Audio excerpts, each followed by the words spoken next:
Hi friends, welcome back to our channel smart మా talks. చాలా మంది అడుగుతున్నారు, అక్క ఇంకా బెటర్గా ఏదన్నా మంచి పరిహారం ఉంటే చెప్పక్క. మాకు ఈ చెప్పే పరిహారాలకు రిజల్ట్ అనేది త్వరగా రావట్లా, ఫాస్ట్గా మాకు రిజల్ట్ రావాలి, మంచి పవర్ఫుల్ రెమెడీ ఏదన్నా ఉంటే చెప్పమని చెప్పి అడుగుతున్నారు. ఇవాళ చెప్పే ఈ ఉప్పు పరిహారం అనేది అంత పవర్ఫుల్ రిజల్ట్ అనేది ఇస్తుంది. కాబట్టి ఇది చక్కగా ఈజీగా మళ్ళీ సింపుల్గా కూడా చేసుకోవచ్చు. కాబట్టి మీరు చక్కగా ఈ పరిహారం అనేది చేసుకోండి. ఉప్పుతో ఇలా చేస్తే చాలు, మీరు ప్రేమించే వ్యక్తి ఎంత మొండివారైనా సరే, ఎంత అంటే కొండంత కోపం వాళ్ళ మనసులో పెట్టుకొని ఉత్త పుణ్యానికి ఏంటంటే మనకి ఏంటంటే ఒక్కొక్కసారి ఒక చిన్న మాట వల్ల, అసలు ఆ మాట వల్ల అంత గొడవ జరిగిద్ది, అసలు ఆ మాట వల్ల విడిపోవాల్సి వచ్చిద్ది అని చెప్పి అనుకోకుండా ఒక్కొక్కసారి జస్ట్ క్యాజువల్గా మాట్లాడినటువంటి మాటల వల్లే దూరం అయిపోతూ ఉంటారనమాట. ఎందుకంటే అవతల వాళ్ళకి అసలు ఆ మాట నచ్చదు.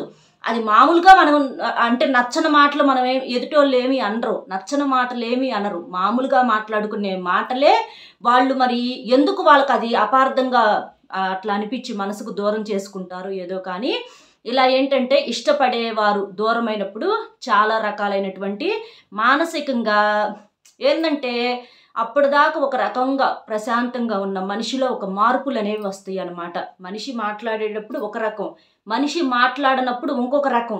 ఈ మనిషిని 2-3 రకాలుగా ఎదుటి వాళ్ళు చూడాల్సినటువంటి పరిస్థితి అనేది వచ్చింది అనమాట. ఇష్టమైనటువంటి వ్యక్తి మన జీవితంలో ఉన్నప్పుడు, మనతో మాట్లాడుతున్నప్పుడు నవ్వుతా మాట్లాడతారు ఎవరైనా సరే. అలా కాకుండా వాళ్ళు వదిలిపెట్టినప్పుడు, దూరం పెట్టేసినప్పుడు, లేకపోతే వీళ్ళిద్దరి మధ్య గొడవలు అవుతున్నప్పుడు, వాళ్ళు ఫోన్స్ బ్లాక్లో పెట్టినప్పుడు, అసలు ఇక నెంబరు ఏ రకంగా కూడా మనకు అవకాశం అనేది ఇవ్వనప్పుడు ఏంటంటే ఎదుటివారి మనసు ఏంటంటే గజిబిజి అయిపోతూ ఉంటుంది. చేసే పని మీద శ్రద్ధ ఉండదు, తినాలనిపించదు, తాగాలనిపించదు, ఏమీ అసలు వేటి మీద కూడా దృష్టి అనేది ఉండదు అనమాట. అలాగా అంత మొండిగా ఉన్నారు. ఎవరన్నా థర్డ్ పర్సన్ వల్ల దూరం అవ్వచ్చు. భార్యాభర్తల్లో కూడా ఇలాంటి సమస్యలు చాలా మందికి ఎదురవుతున్నాయి. భర్త సరిగ్గా పట్టించుకోవటం లేదు, భర్త అసమర్థుడు, భర్త అంటే కష్టపడలేకపోతున్నాడు, సంపాదించలేకపోతున్నాడు అని కొంతమంది భార్యలు దూరం అయిపోతున్నారు. అలాగే కొంతమంది భర్తలు కూడా భార్య ఉన్నప్పుడు విలువ తెలియకుండా లెక్క లేకుండా చూసేవాళ్ళు కూడా కొంతమంది ఉన్నారు. కానీ తర్వాత తెలుసుకొని మారి కలుసుకునే వాళ్ళు కొంతమంది ఉన్నారు. కొంతమందిలో మార్పు అనేది ఉండదు, కొంతమంది మూర్ఖత్వంగా ఉంటారనమాట. అలాగే కొంతమంది ఆడవారు కూడా తమ భర్తలో లేనిది ఇంకా పరాయి మగాడిలో ఏదో ఉందని చెప్పి ఆశించి కొంతమంది ఆడోళ్ళు కూడా చేతులారా చేసుకునే వాళ్ళు ఉన్నారనమాట. ఇలాగా కొన్ని పొరపాట్లు జరిగినప్పుడు వాళ్ళిద్దరూ అంటే మారి మళ్ళీ మనసులు కలిసి గతంలో లాగా ప్రేమగా ఉండాలి. ఇప్పుడు ఎంత బాగున్నప్పటికీ కూడా చూడండి, భార్యాభర్తల మధ్య విషయానికి వస్తే పరాయి వ్యక్తిగా నీ భర్త అసమర్థుడైనా మంచివాడైతే మీ అదృష్టం అనుకోవాలి. సరే అసమర్థుడే అనుకోండి, దానికి ఇంక చేసేది ఏమీ లేదు. ఏదో జన్మలో ఒక పాపం చేశామనుకొని ఈ జన్మకి బిడ్డల కోసం భరించి మెదలకుండా ఉండటం తప్ప ఇక్కడ కోల్పోయింది ఎక్కడో వేరే వాళ్ళ దగ్గర దొరుకుతుంది అనుకుంటారు చూడండి ఆడవాళ్ళు కొంతమంది. అంతకన్నా పిచ్చితనం అనేది ఇంకొకటి లేదనమాట. మీరు ఒక్క మాట గుర్తుపెట్టుకోండి, జీవితంలో పరాయి వస్తువే మనది కానప్పుడు పరాయి మనిషి మన వాళ్ళు ఎట్లా అవుతారు, వాళ్ళ మనసు మనకి ఎట్లా అయింది. ఎవరైనానండి పక్కన కూర్చొని 10 నిమిషాలు మాట్లాడంగానే వాళ్ళు మన మనుషులు ఎప్పుడు కూడా అయిపోరు, గుర్తుపెట్టుకోండి. వాళ్ళ మనసులో వాళ్ళకు సంబంధించినటువంటి వ్యక్తులు మాత్రమే ఉంటారనమాట. మీ పరిస్థితి బాగోక మీరు ఆశిస్తారు, అది మీ మనస్తత్వం ఏంటంటే ఇప్పుడు అలా బాధలో ఉంది కాబట్టి ఒక ఎదుటివారి తోడు సపోర్ట్ మీరు కోరుకోవచ్చు ఆడవాళ్ళు, తప్పు లేదు. కానీ ఎదుటివారు వారికి ఎందుకు ఉంటుంది అలాంటి ఆలోచన, వారి భార్య మీద ఉంటుంది, వారి బిడ్డల మీద ఉంటుంది, అలా వారికి సంబంధించినటువంటి వ్యక్తుల మీద ఉంటుంది. మాట మాత్రమే మనదైద్ది కానీ మనసు ఎప్పుడు ఎదుటి వాళ్ళది కాదు, గుర్తుపెట్టుకోండి. వారి గుండెల్లో ఎవరుంటారంటే వారికి సంబంధించినటువంటి వ్యక్తులు మాత్రమే ఉంటారు. పైన పెదాలు నాలుక 100 అబద్ధాలు చెప్పినా కూడా నిజం మాత్రం గుండె లోతుల్లో ఉంటుంది. ఎందుకంటే ఎవరికి సపోర్ట్ కారు, ఎవరికి తోడు కారనమాట. కాబట్టి ఇలా అప్పుడు మనం ఏంటంటే మన భర్తనే మార్చుకోవాలి లేదా భార్యనే మార్చుకోవాలి. మనకు దేవుడిచ్చిన వస్తువులో అంటే మనం పోగొట్టుకున్న కాడ మనం వెతుక్కోవాలన్నమాట. అలాగా ప్రేమించిన అబ్బాయి దూరమైనా లేదా అమ్మాయి దూరమైనా లేదా భార్యో భర్త దూరమైనా సరే మీ ఇద్దరి మధ్య ఏదన్నా థర్డ్ పర్సన్ వల్ల దూరం అవ్వచ్చు. ఇట్లా కొన్ని జరుగుతూ ఉంటాయి అన్నమాట. అనుమానం వల్ల అవ్వచ్చు, లేదా మాట కుదరక అవ్వచ్చు, ఎదుటి వాళ్ళు పొగరబోతు వల్ల, ఆ పొగర వల్ల అవ్వచ్చు, లేదా కోపతాపాల వల్ల అవ్వచ్చు. ఇట్లా అనేక కారణాల వల్ల వాళ్ళు దూరం అయ్యారు. మాకు అవకాశం లేదు, దగ్గర లేరు. దగ్గరుంటే కాళ్ళు పట్టుకొనైనా బతిమలాడుకుంటాము. మాకు అసలు అవకాశమే లేకుండా చేస్తున్నారు. అలాంటి వాళ్ళని దారిలోకి తీసుకొచ్చుకోవాలి. వాళ్ళంతటా వాళ్ళు వస్తే తప్ప మాకు అవకాశం లేదు. వాళ్ళంతటా వాళ్ళు ఫోన్ చేస్తే తప్ప మాకు ఏ దారి లేదు, ఏ అవకాశము లేదు. మేము ఫోన్ చేయలేము. మేము ఫోన్ చేద్దామంటే బ్లాక్లో పెట్టేశారు. మేము మెసేజ్ చేద్దామంటే మెసేజ్లు చూస్తల్లా. ఇట్లా ఏంటంటే అన్ని దారులు మూసుకుపోయినప్పుడు ఈ పరిహారాలు అనేవి చాలా బాగా పనిచేస్తాయి. ఎన్నో పరిహారాలు చేసుకుంటున్నామండి. అన్ని పరిహారాలు కూడా అన్నీ మంచివే, మంచిది కాదు అనేది లేదనమాట. ఎందుకంటే పరిహారాలు అనేవి ఎవ్వరు చెప్పుకున్నా, ఎన్ని చెప్పుకున్నా, మనకు పూజలు ఎంత పవిత్రమైనవో పరిహారాలు కూడా అంతే పవిత్రమైనవి. దీనివల్ల చేసేటటువంటి మనకు కానీ, ఎవరి కోసమైతే చేస్తున్నామో ఆ వ్యక్తికి కానీ ఎటువంటి నష్టము ఉండదు. ఇవి నష్టాలు కలిగించే పరిహారాలు కాదు. ఒక మంచి కోసము, ఒక మార్పు కోసము, ఒక ప్రేమ కోసం చేసే పరిహారాలు కాబట్టి చక్కగా ఈ పరిహారాలు అనేవి అద్భుతంగా సిద్ధిస్తాయి. ఇది ఆడవారైనా మగవారైనా ఎవరైనా చేసుకోవచ్చు అనమాట. ఇది కొన్ని నియమాలతో చేసుకోవాలి. ఈ ఉప్పు పరిహారం, ఇక్కడ ఉప్పు అనేది చాలా శక్తివంతమైనది. పరిహార పరంగా ఉప్పుకి ఎంతో పవర్ అనేది ఉంది. ఉప్పుకి ఎంతో విశిష్టత అనేది ఉందన్నమాట. ఉప్పుతో చేసే పరిహారాలకు ఎంత మొండి సమస్య అయినా సరే ఖచ్చితంగా తీరిపోవాల్సిందే. అంత బాగా ఉపయోగపడుతుంది అనమాట. దీనికి ఖర్చుతో పని లేదు. మనకు కొంచెం ఉప్పు ఉంటే చాలు, ఈ పరిహారం పూర్తిగా మనకి పని అనేది క్లియర్ అయిపోయిద్ది. ఆ దోష నివారణ అనేది జరిగిద్ది. అలా కావలసినటువంటి వ్యక్తులను దారిలోకి తెచ్చుకోవటానికి ఈ ఉప్పు పరిహారం అద్భుతంగా సిద్ధిస్తుంది. ఇది ఎలా చేయాలి ఏంటి అనేది చూసే ముందు ఒక్కసారి ఇది వినండి. మీకు ఏదన్నా సమస్యలు ఉంటే, అంటే వ్యాపారము, చదువు, ఉద్యోగము, సంతానము, విదేశీ ప్రయాణము, ప్రమోషను, రాజకీయం, కోర్టు కేసులు, ప్రేమ, భార్యాభర్తల మధ్య సమస్యలు, కుటుంబ సమస్యలు, ఇలా మీకు ఏదన్నా సమస్యలు ఉంటే మీరు శ్రీ రేణుకా ఎల్లమ్మ తల్లి జ్యోతిష్యాలయం గురూజీ రాజు గారు, గురువు గారి ఫోన్ నెంబర్ 8328334329. ఈ నెంబర్ కనుక మీరు ఫోన్ చేసినట్లయితే ఎలాంటి సమస్యకైనా పరిష్కారం అనేది గురువు గారి ద్వారాగా మీకు అందుతుంది. మీరేం చేస్తారంటే, ఇది ఆడవారైనా మగవారైనా చేసుకోవచ్చు. చక్కగా స్నానం చేసినాక ఈ పరిహారం చేసుకోవాలి. సాయంత్రం సంధ్యా సమయంలో చేసుకోండి, మంచి రిజల్ట్ అనేది వచ్చింది. అలాగే నలుపు రంగు బట్టలు ధరించకూడదు. మీరు చేసే రోజున నాన్ వెజ్ అనేది తినకూడదు. అలా మీరు వీలు చూసుకొని చక్కగా ఈ పరిహారం చేసుకోండి. అంటే నాన్ వెజ్ తినకుండా ఉన్న రోజున కాస్త మీరు నీట్గా శుభ్రంగా ఉన్నాము, మేము ఇవాళ బాగున్నాం పర్ఫెక్ట్గా అని అనుకున్నప్పుడు చక్కగా మీరు ఈ పరిహారం అనేది చేసేసుకోండి. ఇంకా మీకు అద్భుతమైనటువంటి రిజల్ట్ కోసం ఏంటంటే, అమావాస్య రోజైనా చేసుకోవచ్చు, పౌర్ణమి రోజైనా చేసుకోవచ్చు, ఆదివారం కూడా మనకు అమావాస్యతో సమానం కాబట్టి ఆదివారం అయినా చేసుకోవచ్చు, అష్టమి తిథుల్లో చేసుకోవచ్చు, ఇంకా శుక్రవారం కూడా పర్ఫెక్ట్గా పనికొచ్చిద్ది అనమాట. కాబట్టి ఇలాంటి రోజుల్లో ఈ పరిహారం అనేది ఇంకా మంచి ఫలితం అనేది ఇస్తుంది అనమాట. మీరు మంచి మనసుతో చేసుకున్నప్పుడు కుదిరిన సమయాల్లో కూడా మీరు చేసుకోవచ్చు. ఆడవారు చేయకూడని 5 రోజులు చేయకూడదు, మగవారు కూడా నీట్గా ఉండి చేసుకోవాలన్నమాట. మీరేం చేస్తారంటే, ఒక గాజు బౌల్ తీసుకోండి. గాజు అంటే ఏంటంటే దోష నివారణకు బాగా పనిచేస్తుంది. కాబట్టి గాజు బౌల్ తీసుకొని అందులో ఏంటంటే ఒక గుప్పెడికి కొంచెం తక్కువైనా పర్వాలేదు, ఎడమ చేత్తో కొంచెం ఉప్పు తీసుకొని అందులో పొయ్యండి. అలా పోసేసిన తర్వాత దాని మీద ఏంటంటే చిటికెడంత పసుపు, చిటికెడంత కుంకుమ వేసేసి 4 లవంగాలు అలాగే 4 మిరియాలు ఇవి కూడా వాటి మీద పెట్టేసేసేయండి. ఉప్పు పరిహార పరంగా నెంబర్ 1. అది అందరికీ తెలిసినటువంటి విషయమే. మీరు డబ్బు పరంగా చేసుకునే సమస్యలు కావచ్చు, దిష్టి పరంగా చేసుకునే సమస్యలు కావచ్చు, ఇలాంటి చిక్కుముడులు ఏదన్నా వేడని సమస్యలు కావచ్చు, ఉప్పు బాగా పనిచేస్తుంది. ఉప్పుతో చేస్తే ఖచ్చితంగా ఆ పరిహారం బ్రహ్మాండంగా పనిచేస్తుంది. కాబట్టి ఉప్పు నెంబర్ 1.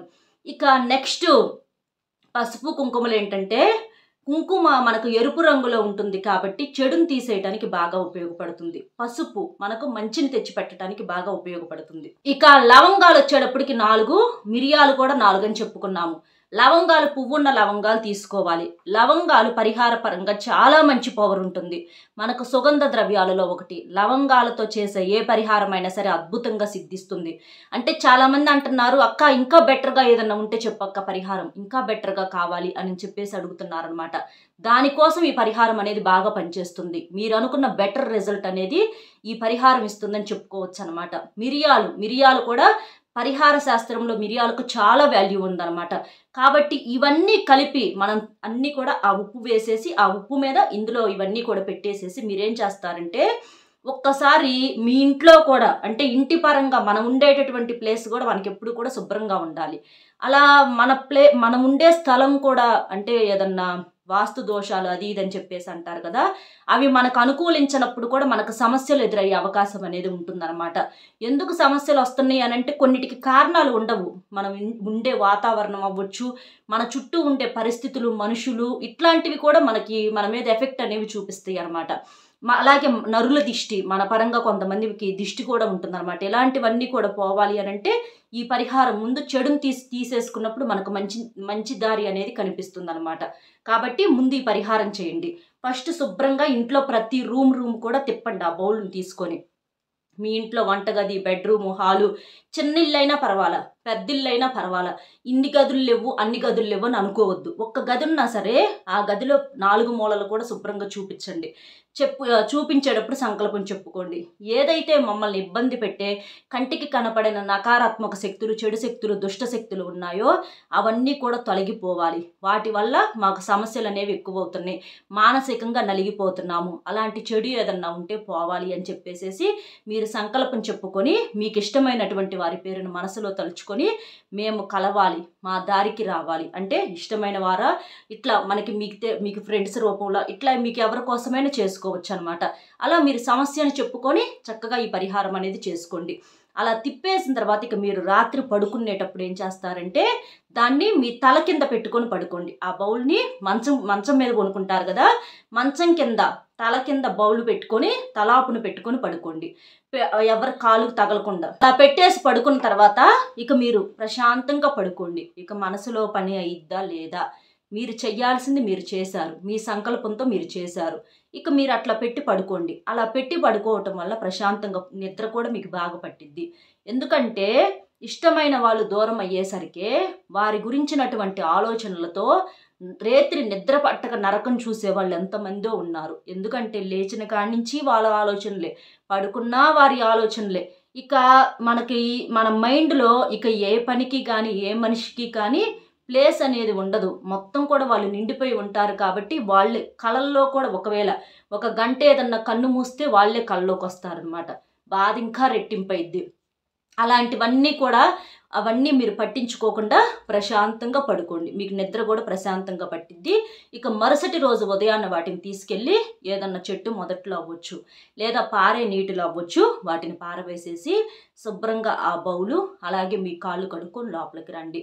వచ్చిన తర్వాత కరెక్ట్గా 1 గంటలో చూడండి, మీరు ఏ పని అయితే చేసి మీరు అంటే ఎవరి కోసం అయితే చేశారో వాళ్ళ దగ్గర నుంచి ఒక ఫోన్ కానీ లేదా ఒక మెసేజ్ కానీ ఒక కాల్ కానీ ఇట్లా ఏదో ఒకటి వచ్చి మీకు అనుకూలంగా ఉండటాన్ని చూసి మీరే ఆశ్చర్యపోతారు. రాలేదు అని అనుకున్నారనుకోండి, వాళ్ళ నెంబర్కి మీరే కాల్ చేయండి.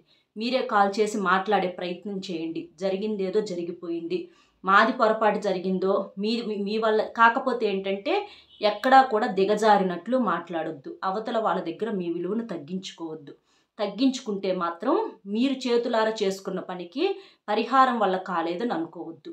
కాబట్టి గుర్తుంచుకోండి, మీరు చాలా వరకు కూడా బెట్టుగా ఉండాలన్నమాట. అలా అని మరీ బెట్టుగా ఉండొద్దు, మరీ లొంగిపోవద్దు, మామూలుగా ఉండండి. అలాగే ఒక విలువైనటువంటి న్యాయమైన రిలేషన్ కోసం చేయండి. ఎవరికి పడితే వాళ్ళకి చేసి మాకు రావటం లేదక్క, పని కావటం లేదంటే ఎవరేం చేస్తారు ఒకసారి చెప్పండి, మీరు ఆలోచించండి. కాబట్టి చేసే పనిలో ఒక న్యాయమైన బంధం కోసం మీరు చేయండి, కానీ ఎలా పడితే అలా చేస్తే రిజల్ట్ అనేది రాదు. కాబట్టి చక్కగా ఈ పరిహారం అనేది చేసుకోండి. ఈ పరిహారం వలన ఖచ్చితంగా మీకు అద్భుతమైనటువంటి రిజల్ట్ అనేది వచ్చిద్ది. ఒకవేళ ఇంకా కొంచెం లేట్ అయిందనుకోండి, లేట్ అవ్వటం వలన కంగారు పడాల్సిన పని లేదు. ఖచ్చితంగా ఒక రోజు కాకపోతే ఇంకొక రోజైనా వాళ్ళు కాల్ అనేది చేస్తారు, అందులో ఎటువంటి సందేహము లేదు. అలాగే అన్నింటికి మించి ధైర్యంగా ఉండాలి. వాళ్ళ గురించే ఆలోచించుకుంటా కూర్చోవద్దు. మీ పనులు మీరు చేసుకోండి. వాళ్ళ గురించే ఇక వాళ్ళు చేయాలని ఫోన్ పట్టుకొని పిచ్చోళ్ళకలాగా మాత్రం దయచేసి చేయొద్దు. మీ పని ఏదైతే ఉందో చదువా లేకపోతే పనులా ఏదో ఒకటి మీ పనుల్లో మీరు బిజీ అయిపోవాలి. ఎందుకంటే జీవితం అంటే వాళ్ళే కాదు, మనం ఒక స్థాయిలో ఉంటే అలాంటి వాళ్ళు కూడా నోరు మూసుకుంటారనమాట. కాబట్టి అలాంటి వాళ్ళని మన దారిలోకి తీసుకొచ్చుకోవటానికి కూడా మనం ఒక స్థాయిలో నిలబడి చూపించాలి. మనం పని పాట లేకుండా ఖాళీగా కూర్చున్నాం అనుకోండి, అవతల వాళ్ళు ఎందుకు విలువిచ్చి మన దగ్గరికి వస్తారు? మన దగ్గర ఏదన్నా ఒక విలువ అనేది ఉంది, అదిగో పలానా పనిలో సెటిల్ అయ్యారు, వాళ్ళు ₹1 సంపాదించుకుంటున్నారంట, ఖాళీగా కూర్చోట్లా, మన కోసం ఏడవటల్లా, మన కోసం పిచ్చోళ్ళు అయిపోలేదని అంటే దారిలోకి వస్తారు.